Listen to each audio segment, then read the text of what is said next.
আমাদের গ্রামে নদীর বাঁধ ভেঙে গিয়েছে, জল ঢুকে আসছে, দোকান সব ভেঙে পড়ে গিয়েছে নদীতে। এখনো জোয়ার অনেক বাকি আছে, তার আগেই এখন এত ক্ষতি হয়ে গেছে। জানি না আর কি কি ক্ষতি হবে, দেখতেই পাচ্ছ।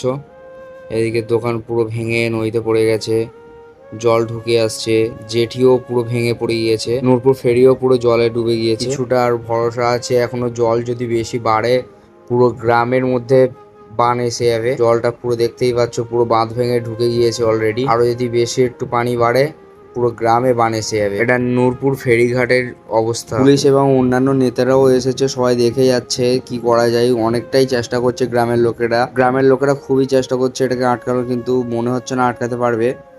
আসলে রাত পর্যন্ত দেখা যাক রাত্রে কি হয়। রাত্রে অনেকটাই বাড়াবাড়ি হয়ে গেছে, তাই গ্রামের ছেলেরা লোকেরা মিলে বালি দিয়ে এটাকে সামলানোর চেষ্টা করছে। বস্তায় বালি ভরে ওটাকে আটকানোর খুবই চেষ্টা করছে, কিন্তু মনে হচ্ছে না পারবে বলে। সেদিকে লোকেরা কাজ করছে, তাই কাউকে ঢুকতে দিচ্ছে না, তাই আমরা একটু অন্য দিক দিয়ে এসেছি। এখানে দেখতেই পাচ্ছ পুরো রাস্তা ভেঙে জলের মধ্যে চলে গিয়েছে, কিন্তু ফেরিঘাটটারও অবস্থা দেখতেই পাচ্ছ। দেখা যাক কাল সকাল পর্যন্ত বাঁধটা থাকে কি, গ্রামের কি অবস্থা হয়। চ্যানেলটাকে সাবস্ক্রাইব করে দাও, কাল সকালে দেখা যাবে।